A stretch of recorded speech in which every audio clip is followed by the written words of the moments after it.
Hello students, SBN college of education की online class में आपका स्वागत है। आज हम DL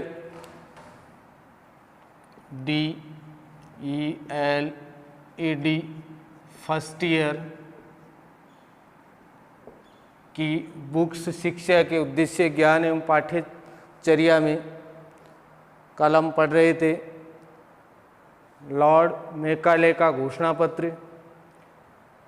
उस लॉर्ड मैकाले के घोषणा पत्र में हमें कई चीज़ें देखने को मिली थी और उसमें हमने पढ़ा था कि पाश्चात्य और पाश्चात्य इन दोनों के मध्य विवाद था। तो उस समय बार काउंसलिंग के जो कानूनी सलाहकार के रूप में लॉर्ड मैकाले था, गवर्नर जनरल बेटिक के कार्यकाल में, तो उसको इसकी शिक्षा नीति के बारे में उसको दिया, तो उसने इस विवाद को ख़त्म किया और विवाद को ख़त्म करके ये निश्चित किया है कि जो साहित्य हैं, जो 1 लाख रुपए हैं और जो साहित्य की स्थिति है, उनके पक्ष में उन्होंने इस विवाद को ख़त्म किया था। और उन्होंने कहा था कि हमारा जो माध्यम होगा एजुकेशन का, वो माध्यम कैसा होगा? वो माध्यम होगा अंग्रेजी माध्यम होगा और जो 1 लाख रुपए होंगे वो अंग्रेजी साहित्य पर खर्च होंगे, विज्ञान तकनीकी पर खर्च होंगे। इस प्रकार की उनकी प्रवृत्तियाँ थी। ठीक है, उनके बारे में हमने अध्ययन किया था। और उसके बाद हमारी आई थी आधुनिक शिक्षा का प्रभाव, यानी आधुनिक शिक्षा प्रणाली हमारी कैसी रहेगी। तो आधुनिक शिक्षा प्रणाली में हमने वुड का घोषणा पत्र 1854 का देखा था, जिसमें 1853 में इस कार्य को संचालित करने के लिए प्रतिरूप तैयार किया था। और उस शिक्षा नीति के अंतर्गत उन्होंने बताया था कि हमारी जो शिक्षा नीति है, उस शिक्षा नीति में जो कार्य संचालित होगा, उस कार्य संचालित के लिए उसने कई रूपरेखाएं बनाई थी। और उस रूपरेखाओं में वुड के घोषणा पत्र में कहा था कि जो वुड का घोषणा पत्र है, जिसे भारतीय का एक महाधिकार पत्र कहते हैं, यानी मैग्ना कार्टा कहते हैं, उसकी प्रवृत्ति के आधार पर उन्होंने स्पष्ट किया था कि प्राथमिक स्तर से लेकर विश्वविद्यालय स्तर तक का क्या किया जाए? प्रतिरूप किया जाए। ठीक है, बालकों से अल्प शिक्षण लिया जाए, सरकारी तंत्र स्वतंत्र हो। ठीक है, इसके साथ साथ योग्य सुयोग्य प्रशिक्षित अध्यापक विकसित किए जाए। ठीक है, और इसके साथ साथ ही ऐसा कार्य निश्चित किया जाए जिससे कि प्रत्येक लोगों को क्या मिल सके? शिक्षा मिल सके। तो उसके बाद हमने इनके विचार देखे थे कि वुड के घोषणा पत्र में लिखित शिक्षा नीति के विचार क्या थे। यानी वुड के जो घोषणा पत्र था उसमें जो लिखित शिक्षा नीति थी उसके क्या विचार थे। तो उसमें लिखित शिक्षा नीति में आपको बताया था कि शिक्षा का माध्यम क्षेत्रीय और अंग्रेजी भाषा, यानी दोनों रखा गया, क्षेत्रीय भाषा भी रखा गया और अंग्रेजी भाषा भी रखा जाएगा। ये उनका विचार रखा इस शिक्षा नीति में। जो उनका घोषणा पत्र था, उस घोषणा पत्र में क्या कहा कि शिक्षा का माध्यम क्षेत्रीय भाषा और अंग्रेजी भाषा दोनों रखेंगे। इसके साथ साथ क्या किया? सहायता अनुदान प्रणाली, यानी सरकारी तंत्र की, निजी की अनुदानात्मक कार्य के आधार पर हम क्या करेंगे? सरकारी अनुदान प्रणाली लागू करेंगे, यानी सबको पैसे की आवंटन किया जाएगा। सब सरकारी तंत्रों में जो भी विद्यालय हैं, उन विद्यालयों में पैसों का आवंटन सही तरीके से किया जाएगा। ये नीति रखा गया, उसके विचार रखे गए। उसके बाद तीसरा विचार आया कि सरकारी संस्थाओं में स्वैच्छिक धार्मिक शिक्षा की व्यवस्था होगी। यानी जो सरकारी संस्थाएं हैं, सरकारी विद्यालय जो पहले खोली गई थी और उसके बाद खोली जाएंगी, उसमें स्वैच्छिक यानी अपनी इच्छा के अनुसार धार्मिक शिक्षा की व्यवस्था भी की जा सकती है। इसके साथ साथ चौथी बात बताई थी कि शिक्षक प्रशिक्षण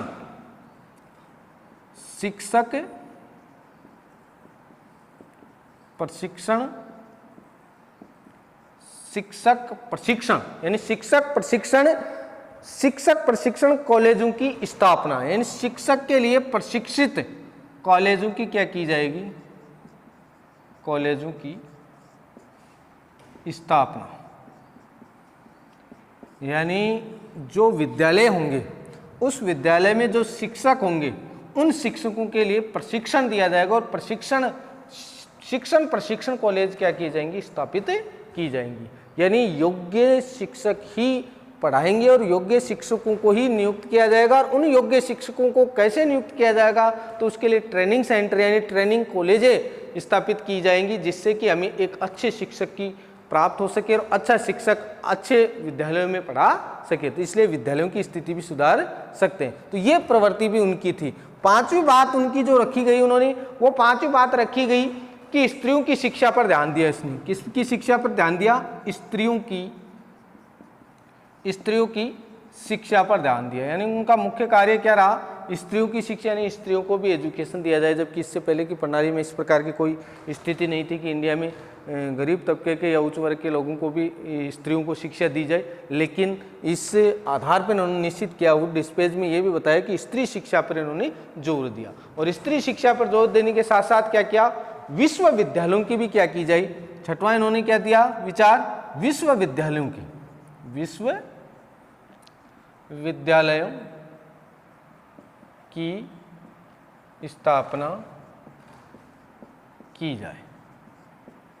अब देखो आधुनिक प्रभाव कितना पड़ा वुड स्पेस का। आधुनिक प्रभाव ये रहा कि हमारे जो शिक्षा नीति है, उस शिक्षा नीति में उसका लिखित विचार क्या था। यानी उसने एक अपने आप में घोषणा पत्र में उसने लिखा था कि क्या लिखा? पहले तो शिक्षा का माध्यम क्या था?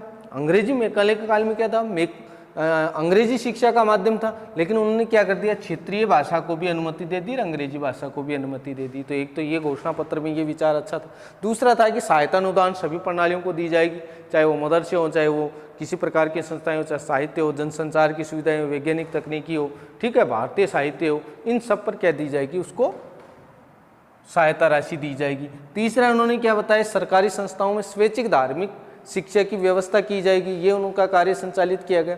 उसके बाद उन्होंने चौथा जो विचार रखा, वो विचार रखा कि शिक्षक और प्रशिक्षण विश्वविद्यालयों की या कॉलेजों की क्या की जाएगी? स्थापना की जाएगी, यानी ट्रेनिंग कॉलेजों की स्थापना की जाएगी। इसके साथ साथ पांचवा इन्होंने विचार दिया कि स्त्री शिक्षा भी उपयोगी, यानी स्त्रियों को भी शिक्षा देना जरूरी है। स्त्रियों को अगर शिक्षा मिलेगी तो आम स्त्रियां क्या हो जाएंगी? शिक्षित हो जाएंगी, और शिक्षित हो जाएंगे तो उनका विकास संभव है। इस प्रकार की नीति घोषणा पत्र में रखी गई। छठवीं उन्होंने रखी, वो रखी विश्वविद्यालयों की स्थापना की जाएगी। यानी विश्वविद्यालय, महाविद्यालय नहीं, महाविद्यालयों से ऊपर विश्वविद्यालयों की क्या की जाएगी? स्थापना की जाएगी। इस प्रकार की व्यवस्थाएं की। और सातवां रखा जन शिक्षा का प्रसार। क्या रखा? जन शिक्षा का प्रसार। अब देखो हुड के घोषणा पत्र में लिखित शिक्षा नीति में 7 टॉपिक रखे गए कि ये हमारे विचार हैं कि शिक्षा का माध्यम क्षेत्रीय व अंग्रेजी भाषा होगी। शिक्षा का माध्यम क्या होगा? क्षेत्रीय और अंग्रेजी भाषा होगी। दूसरा, सहायता अनुदान प्रणाली सबको दी जाएगी। सरकारी तंत्र या अन्य कोई तंत्र हैं, शिक्षा एजुकेशन से संबंधित, शैक्षिक गतिविधियों से संबंधित है।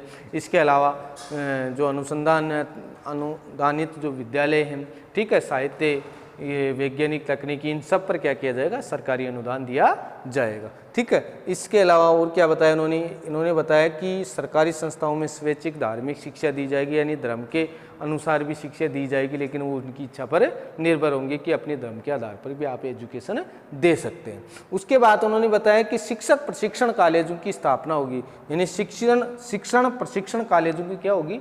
स्थापना की जाएगी। और इसके साथ यानी ट्रेनिंग कॉलेज खोली जाएंगी, इसके साथ साथ स्त्रियों की शिक्षा दी जाएगी, विश्वविद्यालयों की स्थापना की जाएगी और जन शिक्षा प्रसार किया जाएगा। इस प्रकार के वुड के घोषणा पत्र में लिखित शिक्षा नीति के विचार रखे। उसके बाद है वुड के घोषणा पत्र का मूल्यांकन। वुड के घोषणा पत्र का मूल्यांकन। उसका मूल्यांकन क्या था? उसका मूल्यांकन था कि शिक्षा जो एजुकेशन है वो महाधिकार पत्र है भारतीय संविधान में, भारतीय शिक्षा में इसको मैग्ना कार्टा कहा गया है। तो उसका मनोवैज्ञानिक विश्लेषण है, लेकिन प्रकृतिवाद है। फिर भी ऐसी स्थिति है, इसके मूल्यांकन करने के बाद भी ये देखा गया कि इसमें गुण और दोष तो जरूर है, यानी दोष भी हैं तो गुण भी है। तो उस मूल्यांकन के आधार पर ये निश्चित किया गया कि जो वुड का घोषणा पत्र है, उस उनके घोषणा पत्र में इसके कुछ गुण और कुछ क्या है, इसके दोष हैं। तो सबसे पहले हम पढ़ेंगे इसके गुण। गुण में सबसे पहला गुण है, सबसे पहला जो गुण है, अंग्रेजी शिक्षा को सीधे अंग्रेजों को नौकरी से जोड़ना। यानी पहला इसका जो गुण है वो गुण था अंग्रेजी शिक्षा को, अंग्रेजी शिक्षा को अंग्रेजों की नौकरी से जोड़ना, जिससे रोजगार व प्रतिस्पर्धा बढ़े, प्रतिस्पर्धा बढ़े। यानी देखो इसने क्या काम किया कि पहला गुण क्या रहा कि अंग्रेजी शिक्षा को अंग्रेजों की नौकरी के साथ जोड़ दिया। अंग्रेजी शिक्षा को किसके साथ जोड़ दिया, अंग्रेजों की नौकरी के साथ जोड़ दिया, जिससे कि लोगों में के यानी भारतीय और अंग्रेजों के मध्य क्या हो, प्रतिस्पर्धा बढ़े, रोजगार के साधन उपलब्ध हो और उनको रोजगार मिल सके। दूसरा उसने किया कि योग्य प्रशिक्षित तथा उत्तम वेतन तथा सुविधाओं का सुसज्जित किया। योग्य प्रशिक्षित, योग्य प्रशिक्षण, योग्य प्रशिक्षित या प्रशिक्षित तथा प्रशिक्षण तथा उत्तम वेतन, उत्तम वेतन। उन्होंने क्या किया, योग्य प्रशिक्षण तथा उत्तम वेतन तथा सुविधाओं का व्यवस्थित किया, सुविधाओं का सुव्यवस्थित किया। किसका किया, सुविधाओं का सुव्यवस्थित, सुविधाओं का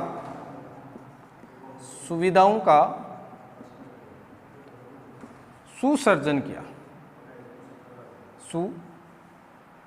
सुसर्जित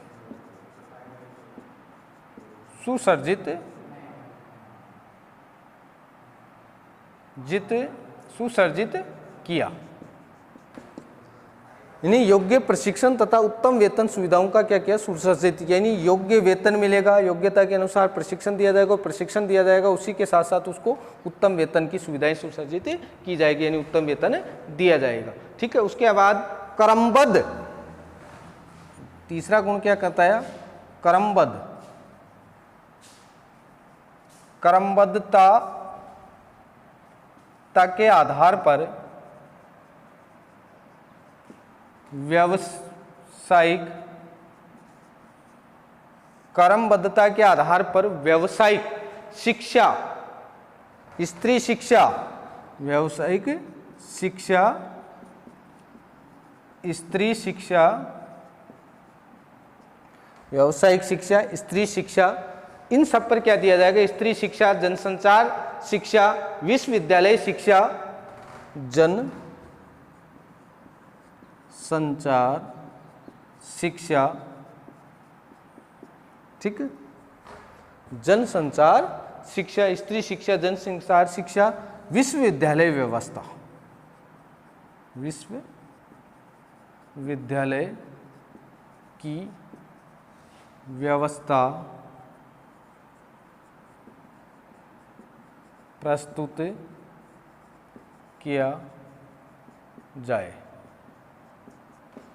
यानी क्या किया जाए, क्रमबद्धता के आधार पर व्यावसायिक, क्रमबद्धता का मतलब क्या है, क्रमबद्धता का मतलब है कि प्राथमिक, प्राथमिक के बाद उच्च प्राथमिक, उच्च प्राथमिक के बाद क्या होगी आपकी माध्यमिक होगी, माध्यमिक के बाद उच्च माध्यमिक होगी, उच्च माध्यमिक के बाद यूजी होगी, कॉलेज लेवल की होगी, यानी कॉलेज होगी, कॉलेज के बाद क्या होगी, विश्वविद्यालय होगी। इस क्रमबद्धता के आधार पर क्या किया जाए, कार्य संचालित किया जाए। जिस प्रकार देखिए तो क्रमबद्धता के आधार पर व्यवसायिक शिक्षा दी जाएगी, व्यवसायिक शिक्षा के साथ साथ क्या होगी, स्त्री शिक्षा होगी, स्त्री शिक्षा के साथ साथ क्या होगी, जनसंचार शिक्षा प्रणाली होगी, और विश्वविद्यालयों की क्या की जाएगी, व्यवस्था की जाएगी।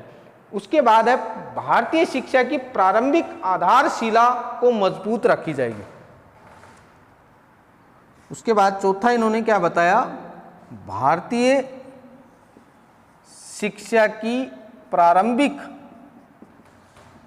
प्रारंभिक जो व्यवस्था है उसको मजबूत किया जाएगा, मजबूत किया जाएगा। क्या किया जाएगा? मजबूत किया जाएगा। यानी भारत की जो प्रारंभिक शिक्षा प्रणाली है, प्राथमिक जो शिक्षा है, वो प्राथमिक शिक्षा क्या होगी? मजबूत होगी। उसकी व्यवस्था क्या होगी? मजबूत होगी। व्यवस्था मजबूत होगी तो ही आगे की माध्यमिक या उच्च माध्यमिक की इस तरह की परीक्षा जो व्यवस्था है वो भी क्या होगी? विकसित होगी। यानी प्रारंभिक स्थिति क्या होगी? मजबूत होगी।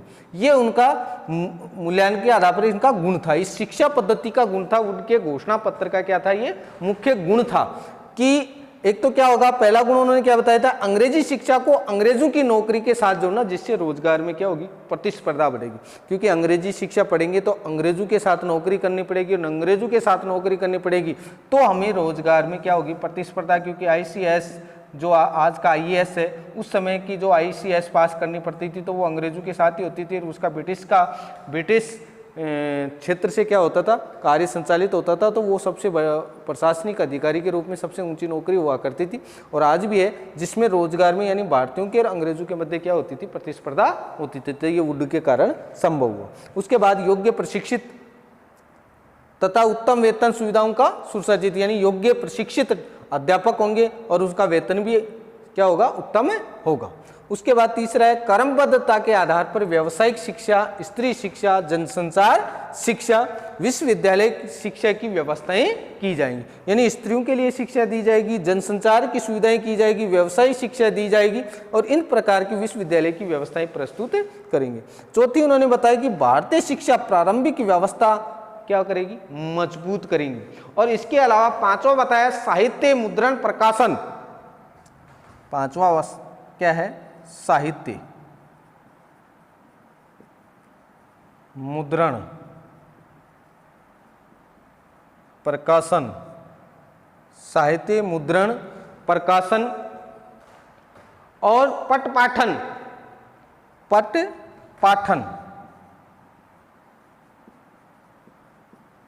छात्रवृत्तियां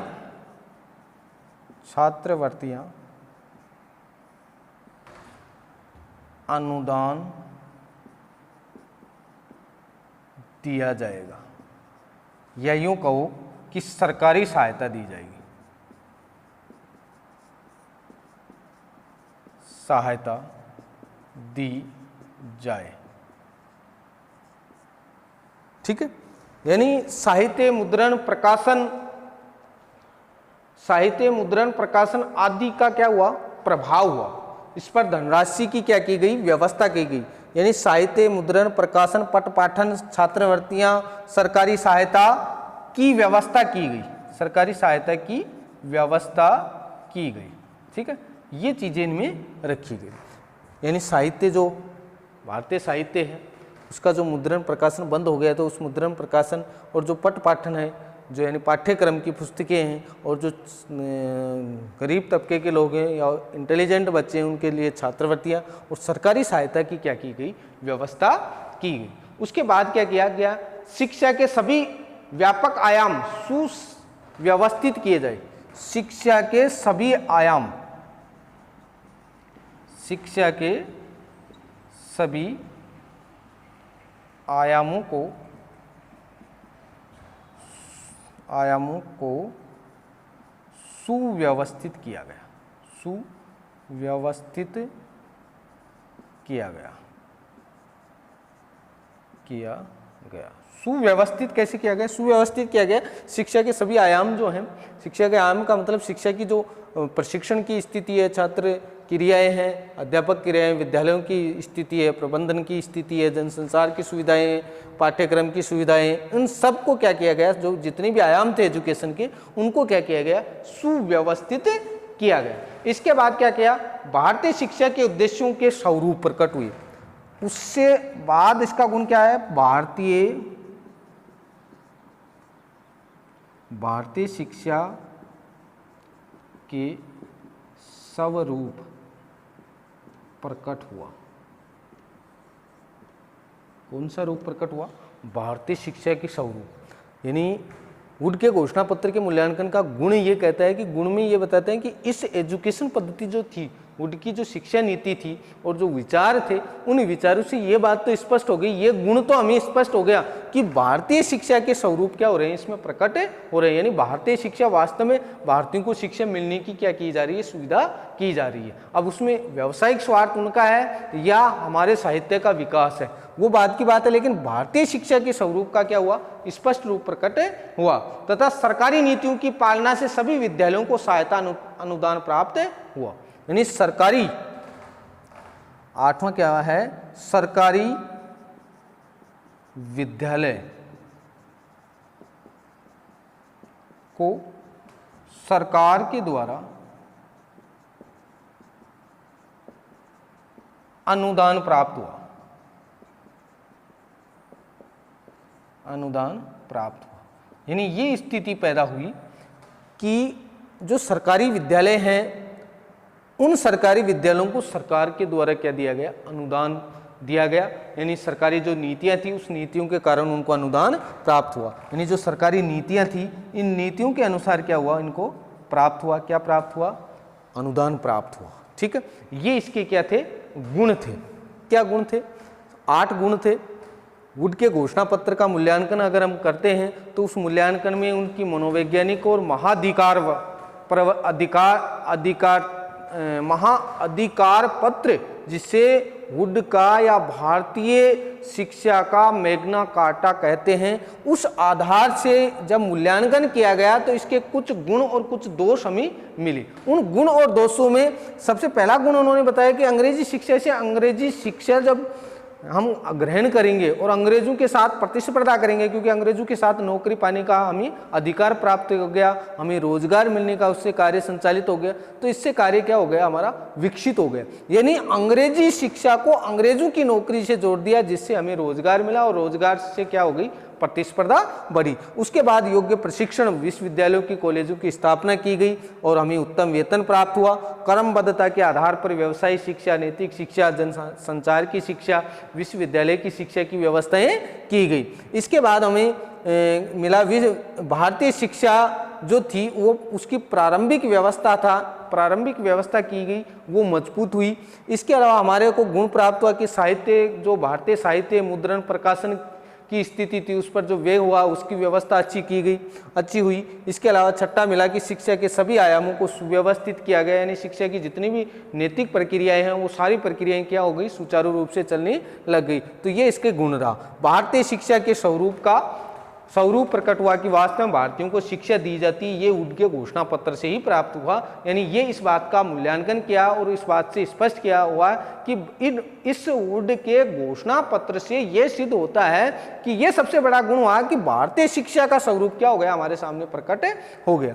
इसके बाद है सरकारी विद्यालयों को सरकार के द्वारा अनुदान प्राप्त हुआ। यानी सरकारी नीति, जो सरकारी नीतियां ऐसी थी, उस सरकारी नीतियों के आधार पर जो सरकारी विद्यालय थे, उन सरकारी विद्यालयों को क्या मिल गया, वेतन मिला, यानी अनुदान मिला, पैसे मिले, जिससे कि उनका जो ढांचा था वो उसमें सुधार हुआ। तो इस बात से हम स्पष्ट करते हैं कि इस प्रकार के हमें इस मूल्यांकन किया गया। जब उनके घोषणा पत्र का जब एक विचार प्रकट हुआ तो विचार यह आया कि भारत के लिए शिक्षा नीति के ये गुण रहे। उसके बाद इसके लिए एक जेम्स ने क्या कहा, जेम्स ने कहा कि भारतीय शिक्षा इतिहास में सर्वोच्च स्थान है। जेम्स ने क्या कहा कि भारतीय शिक्षा का इतिहास में सर्वोच्च स्थान है। भारतीय जो शिक्षा है, जेम्स क्या कहता है, भारतीय शिक्षा का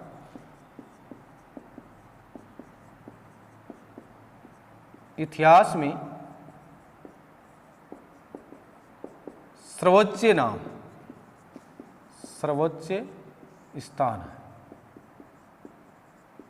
यानी भारत की जो शिक्षा पद्धति है, भारत की में जो शिक्षा है, उस शिक्षा में ये बताया कि भारतीय शिक्षा इतिहास में क्या है, सर्वोच्च स्थान रखती है भारतीय शिक्षा। ठीक है, तो ये किसने कहा, जेम्स ने कहा। क्यों कहा, क्योंकि इसमें ये गुण थे, और ये गुण थे तो भारतीय शिक्षा पद्धति क्या है, भारतीय शिक्षा पद्धति वर्तमान उस समय के इतिहास में क्या है या वर्तमान इतिहास में देखें तो भारतीय शिक्षा पद्धति क्या है, सर्वोच्च स्थान है, क्योंकि इसमें ग्रहण करने की शक्ति है अंग्रेजों के साथ। यानी खुद की भाषा, आप ये अनुमान लगाओ, अंग्रेजों की एक ही भाषा थी अंग्रेजी, भारतीयों की भाषा कौन सी थी, खुद की क्षेत्रीय भाषा थी। क्षेत्रीय भाषा के अलावा क्या थी, उनको अंग्रेजी पढ़ना पड़ता था, अंग्रेजी भाषा विदेशी भाषा थी जिनको यहाँ सुविधा भी उनके पास नहीं थी, लेकिन फिर भी क्षेत्रीय भाषा को भी पढ़ते थे, यानी हिंदी भाषा को भी पढ़ते थे। हिंदी भाषा के साथ साथ उसने अंग्रेजी भाषा को भी पढ़ते थे और अंग्रेजी भाषा को पढ़कर भी ICS पास करते थे। इसका मतलब भारतीय शिक्षा में इसका इतिहास क्या है, सर्वोच्च है। और ये कौन स्पष्ट करता है, जेम्स करता है। ठीक है, उसके बाद उन्होंने बताया लॉर्ड डलहौजी ने भी इस घोषणा की कि पूरे हिंदुस्तान के लिए एक ही योजना थी। इस घोषणा में लॉर्ड डलहौजी इसने भी भारतीय शिक्षा में बताया कि भारतीय शिक्षा, इस घोषणा में भारतीय शिक्षा हिंदुस्तान की सर्वोच्च शिक्षा के रूप में माना, यानी हिंदुस्तान के लिए एक ही योजना है। इस घोषणा में हिंदुस्तान की शिक्षा के लिए, यानी भारत की शिक्षा के लिए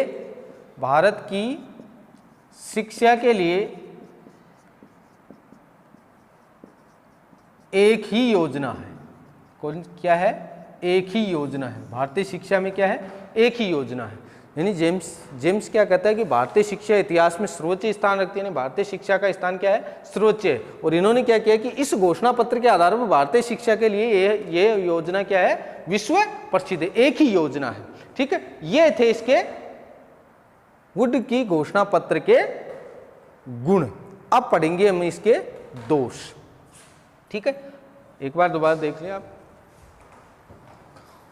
वुड की घोषणा में, वुड के घोषणा पत्र को लिखित शिक्षा नीति की क्या विचार थे, इसमें थे कि शिक्षा का माध्यम क्षेत्र और अंग्रेजी होगा, सहायता अनुदान दिया जाएगा, सरकारी संस्थाओं में स्वैच्छिक धार्मिक शिक्षा दी जाएगी, शिक्षण प्रशिक्षण कॉलेजों की स्थापना की जाएगी, स्त्रियों को शिक्षा दी जाएगी, विश्वविद्यालयों की स्थापना की जाएगी, जन शिक्षा प्रसार किया जाएगा। उसके बाद इसके गुण बताए थे, इसका मूल्यांकन किया गया वुड के घोषणा पत्र का मूल्यांकन। तो उसमें कुछ गुण और कुछ दोष आए, क्योंकि मनोवैज्ञानिक विश्लेषण के आधार पर जब देखते हैं तो इसमें कुछ गुण भी हैं तो कुछ दोष भी हैं। तो गुण क्या थे, गुण थे कि अंग्रेजी शिक्षा को अंग्रेजों की नौकरी के साथ जोड़ा जाएगा तो उनको क्या प्राप्त होगा, रोजगार प्राप्त होगा। रोजगार प्राप्त होगा तो प्रतिस्पर्धा बढ़ेगी। योग्य प्रशिक्षक व उत्तम वेतन सुविधाओं का क्या होगा, सुसज्जित विकास होगा। क्रमबद्धता का आधार विकसित होगा।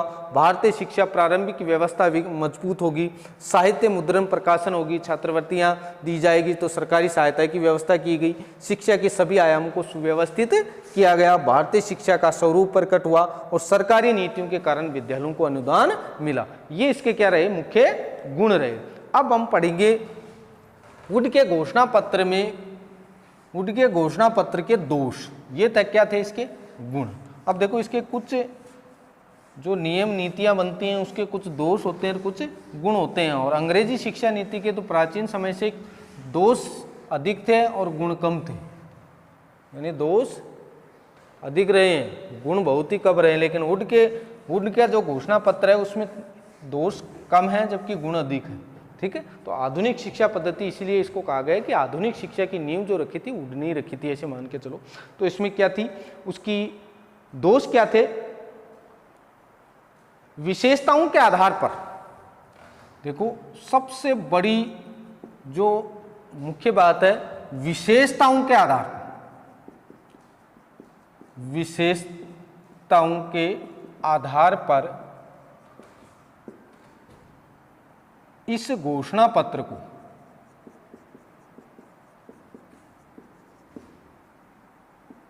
को महाधिकार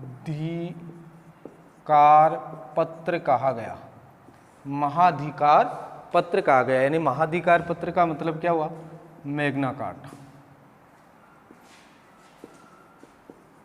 यानी ये शिक्षा का क्या है, भारतीय शिक्षा का क्या है, मैग्ना कार्टा। यानी का मैग्ना कार्टा का मतलब महाधिकार पत्र है। ठीक है, ये सबसे बड़ा अधिकार पत्र। इस किसके आधार पर किया गया, विशेषताओं के आधार, विशेषताओं के आधार पर ये स्पष्ट किया कि उनका जो घोषणा पत्र है वो क्या है, महाधिकार पत्र है। लेकिन फिर भी इसमें क्या है, कुछ दोष है। तो दोष में सबसे पहला क्या है, शिक्षा का क्षेत्र सरकार व नौकरशाही था। पहला का शिक्षा का जो क्षेत्र था, इसके दोष में पहला क्या था, शिक्षा का क्षेत्र सरकारी व नौकरशाही का आधिपत्य था, यानी इस पर अधिकार किसका था? तानाशाही सरकार यानी नौकरशाही प्रशासनिक अधिकारियों का था और सरकार का था। सरकारी तंत्र इस पर हावी था और नौकरशाही भी इस पर हावी थी। तो ये सबसे बड़ा दोष था, यानी स्वतंत्र होकर शिक्षा पद्धति नहीं थी, यानी स्वतंत्रता के रूप में शिक्षा नहीं दी जाती थी। ये इसका सबसे बड़ा दोष रहा। दूसरा दोष इसका क्या रहा? दूसरा दोष रहा उच्च माध्यमिक शिक्षा जो थी, उच्च माध्यमिक जो शिक्षा का माध्यम था, जो माध्यम था वह अंग्रेजी था। कैसा था? अंग्रेजी। ठीक है, यानी प्राथमिक स्तर तक तो क्या था? क्षेत्रीय। प्राथमिक स्तर तक जब क्षेत्रीय था तो क्षेत्रीय का अध्ययन करवाया जाता था और उसके बाद उसका क्या माध्यम क्या रखा गया? अंग्रेजी रखा गया। तो अंग्रेजी रखा गया तो डायरेक्ट जब उच्च माध्यमिक स्तर पर अंग्रेजी रखा गया तो भारतीय इसमें क्या होते थे? ज़्यादातर उनको एक्सेप्ट नहीं होता था और उस माध्यम का वो अध्ययन नहीं कर पाते थे, केवल अंग्रेजी कर पाते थे, इसलिए वो यहीं पिछड़ जाते थे। तो ये अंग्रेजों की सबसे कूटनीति का कारण था। ठीक है, तो ये सबसे बड़ा दोष था नंबर 2। तीसरा दोष था वो था धार्मिक एवं आध्यात्मिक मान्यताओं का तीव्र आघात हुआ। धार्मिक व आध्यात्मिक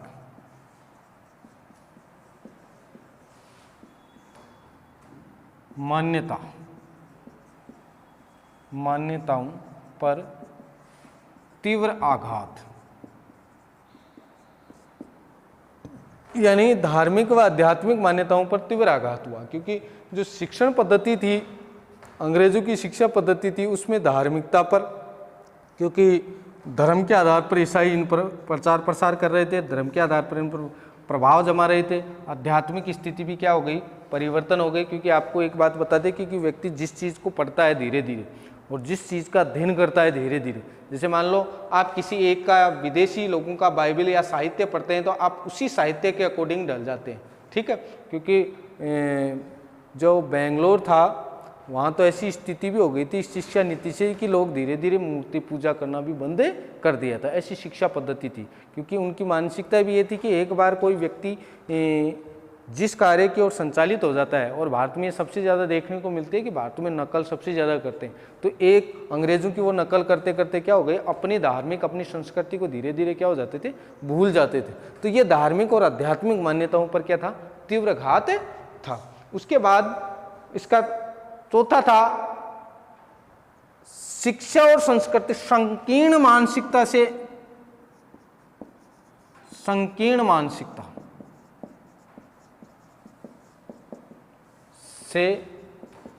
शिक्षा संस्कृति पर प्रभाव पड़ा। शिक्षा संस्कृति पर प्रभाव, यानी मानसिकता क्या हुई? मानसिकता क्या रखी गई? संकीर्ण मानसिकता। यानी लोगों की मानसिकता धीरे धीरे क्या हो गई? संकीर्ण मानसिकता को जोड़कर रोजगार दिया जाता था, यानी उसकी मानसिकता के आधार पर ही उनको क्या दिया जाता था? रोजगार मिलता था। ठीक है, यानी इस प्रकार का भेदभाव होता था जिससे उनकी जो मानसिकता थी वो क्या हो जाती थी? संकीर्ण हो जाती थी। यानी विकसित मानसिकता के आधार पर जितनी योग्यता होती थी उस योग्यता के आधार पर नौकरी या रोजगार नहीं दिया जाता था। तो ये स्थिति देखने को मिली कि भारतीयों की धीरे धीरे मानसिकता क्या हो जाती थी? संकीर्ण हो जाती थी। वो स्वतंत्र होकर कार्य नहीं कर सकते थे, क्योंकि सबसे बड़ा दोष यही हो गया कि इसमें सरकारी और नौकरशाही का आधिपत्य था, इसलिए उनकी मानसिकता भी धीरे धीरे क्या हो जाती थी? छोटी हो जाती थी। पांचवा इसका दोष क्या रखा गया? पांचवा दोष रखा गया कि जीविका हेतु शिक्षा नीति में जीविका हेतु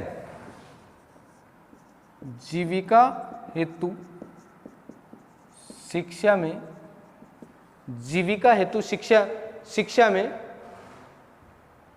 शिक्षा नीति में 500 विद्यालयों को विकसित किया गया। जीविका हेतु शिक्षा में 500 जीविका हेतु शिक्षा में 500 क्रियाओं को समायोजित किया गया।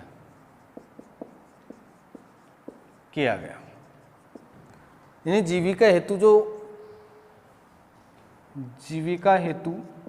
जो शिक्षा थी, प्राचीन शिक्षा पद्धति थी, उसी शिक्षा पद्धति को रखा गया। यानी एजुकेशन में क्या है, जीविका के लिए ही क्या किया जाएगा, समायोजन किया जाएगा। यानी प्राचीन शिक्षा पद्धति और नवीन शिक्षा पद्धति के मध्य क्या किया गया, समायोजन किया गया कि आप प्राचीन रूप से शिक्षा पद्धति भी क्या कर सकते हैं, ग्रहण कर सकते हैं। उसके बाद इसका रहा कि इंग्लैंड के स्कूलों को ही आदर्श माना।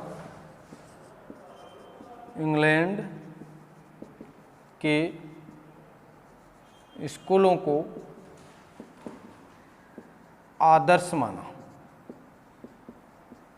ठीक है, यानी जो भी हमारे यहाँ विद्यालय, जो भी शिक्षा नीति बनाई गई, उस शिक्षा नीति या जो शिक्षा दी जाती थी, उस शिक्षा नीति में अगर किसी को आदर्श, किसी को मॉडल माना जाता था, तो वो मॉडल्स कौन होता था, इंग्लैंड की स्कूलें हुआ करती थी। ठीक है, चाहे वो कॉलेज खुलती हो, चाहे वो स्कूल शिक्षा पद्धति हो, उसका प्रबंध, उसकी देखरेख, उनका डिजाइन कार्य, उनकी जो शिक्षा नीति थी वो कैसी थी, इंग्लैंड के स्कूलों के समान थी, नहीं कि भारतीय स्कूलों के समान थी। ऐसी शिक्षा पद्धति थी। व्यावसायिक शिक्षा, व्यावसायिक शिक्षा राजभक्त को ही दी जाती थी। राजभक्त के लिए उपयोगी थी।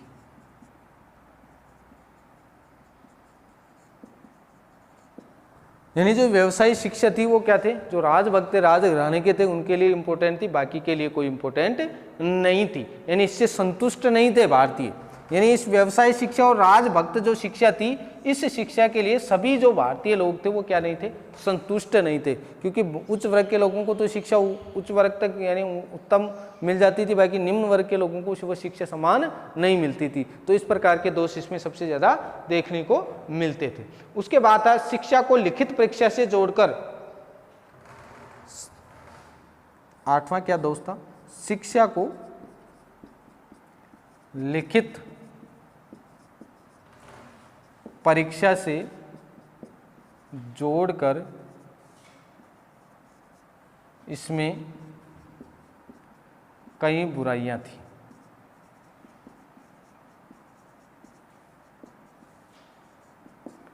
यानी परीक्षा तो लिखित होती थी, लेकिन लिखित परीक्षा में भी क्या किया जाती थी, कई बुराइयां इसमें विलुप्त थी।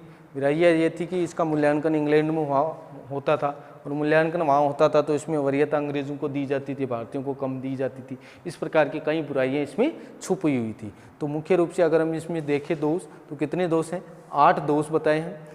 और विशेषता के आधार पर इसको क्या कहा गया है, भारतीय विशेषता के आधार पर इस घोषणा पत्र को क्या कहा है, मैग्ना कार्टा कहा है।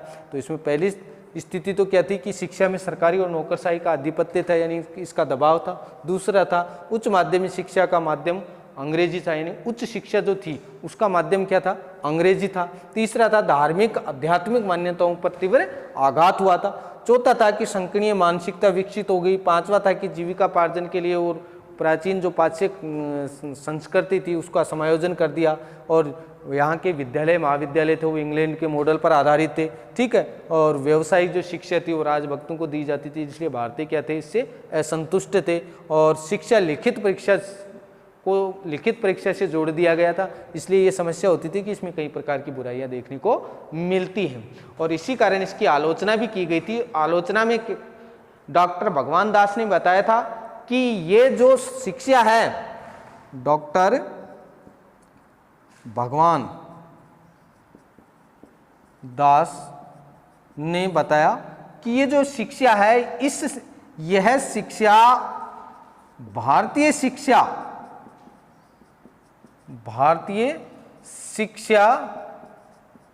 न होकर यूरोपीय शिक्षा नीति अधिक है।